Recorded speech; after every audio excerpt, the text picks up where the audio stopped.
मूसा আলাইহিস সালামকে আল্লাহ তাআলা একদিন ডেকে বলতেছে, এই मूसा যাও, মহল্লা থেকে বের হয়ে যাও, দূর মরুভূমির মাঝখানে আমার একটা বান্দা মারা গেছে, তুমি পয়গম্বরের জিম্মা হলো তুমি তারে গোসল দিবা, তারে কাফন পড়াইবা, আমার ওই বান্দাটা কি তুমি জানাজার নামাজের ইমামতি করে কবরস্থ করবা নিজের হাতে। জানাজাটা মরুভূমিতে পড়লে হবে না, তাকে লইয়া মহল্লায় চলে আসো, আর বনি ইসরাইলে ঘোষণা করে জানায়া দাও, আমার এই বান্দাটার জানাজার নামাজ যে পড়বে, এই যে আমার যে বান্দাটা মারা গেছে, আমার এই বান্দাটার জানাজার নামাজ যে পড়বে, আমি আল্লাহ আমার বান্দার জানাজা পড়নে ওয়ালার পিছনের জীবনের সব গুনাহ মাফ করে দিব। কালিমুল্লাহর মুখ দিয়ে ঘোষণা হয়েছে, এর শাহাদাতমন্দ এক বান্দার জানাজা কে কে পড়বি, আয় আয়। লাশ লয়ে এলাকায় এসে কয়, এই বান্দার জানাজা পড়লে আল্লাহ তাআলা তোদের জীবনের সবার পেছনের গুনাহ মাফ করে দিবে।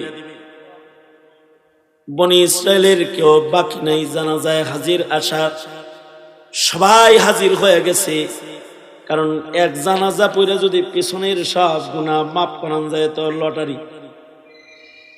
দারুণ এক অফার আইছে, সাথে সাথে এলাকার সব মানুষ জানাজার জন্য হাজির হয়ে গেছে। এলাকার মানুষের সাদ ইচ্ছা হলো যার জানাজা পড়া জীবনের পিছনের গুনাহ মাফ হবে তারে এক নজর দেখবার চাই। কালিম, ও কালিম, যার জানাজা পড়ার কারণে আমাদের পেছনের জীবনের গুনাহ মাফ হবে তারে এক নজর দেখবার চাই। পয়গম্বর আলাইহিস সালাতু ওয়াস সালাম গো তার চেহারাটা আমাদের দেখান। মানুষজন লাশের চতুর্দিকে ভিড় করেছে, কাফনের কাপড় সরাইয়া পয়গম্বর যুবকটার চেহারা বের করে দিছে।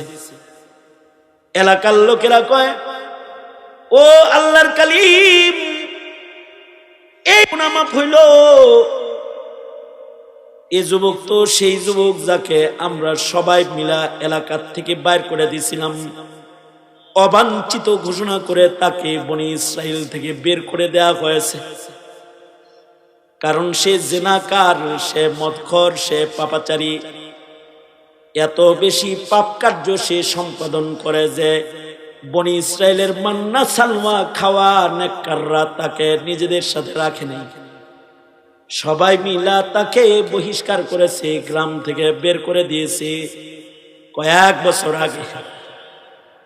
কিন্তু এই আল্লাহর বান্দা, সে আল্লাহর এত প্রিয় মাহবুব কেমনে হইল যে তার জানাজার নামাজ পড়া এলাকার লোকেরা মাপ পাইল, এলাকার মহল্লার মানুষের গুনাহ খাতা ক্ষমা হইল।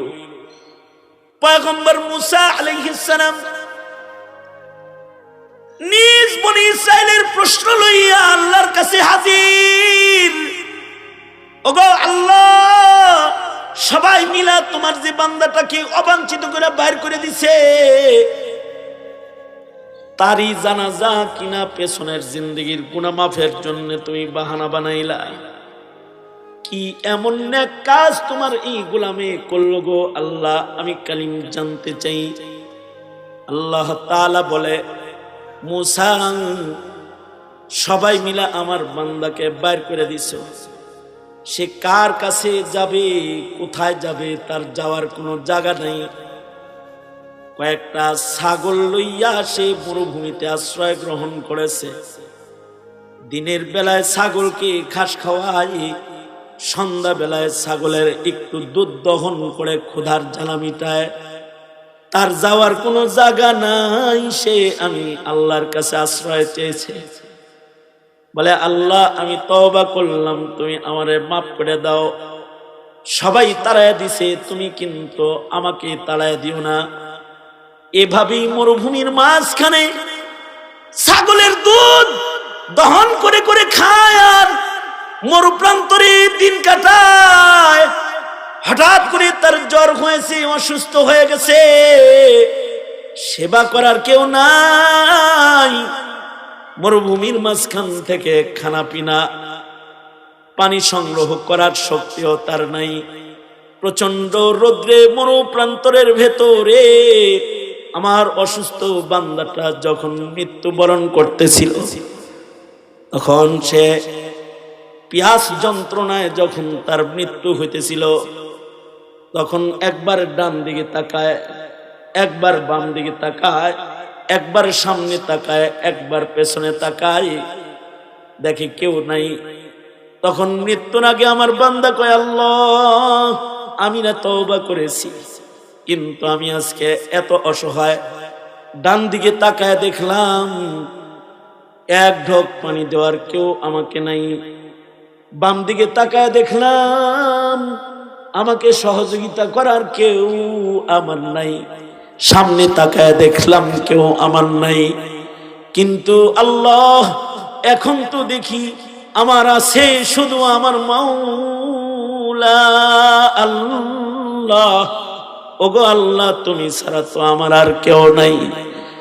সবাই আমাকে ঘাড় ধরে বাইর করে দিছে, মরুভূমিতে আমি আশ্রয় পেয়েছি, কিন্তু মাওলা গো, তুমি যদি আমাকে তাড়ায় দাও, আমার তো আর কোথাও জায়গা নাই মাওলা, আমার কেউ নাই, কিন্তু তুমি আছো আল্লাহ। মরণের আগে শেষ দরখাস্ত গো আল্লাহ, সবাই আমাকে মহল্লা থেকে বাইর করছে, তুমি কিন্তু তোমার বান্দার দল থেকে আমারে বাইর করে দিও না আল্লাহ।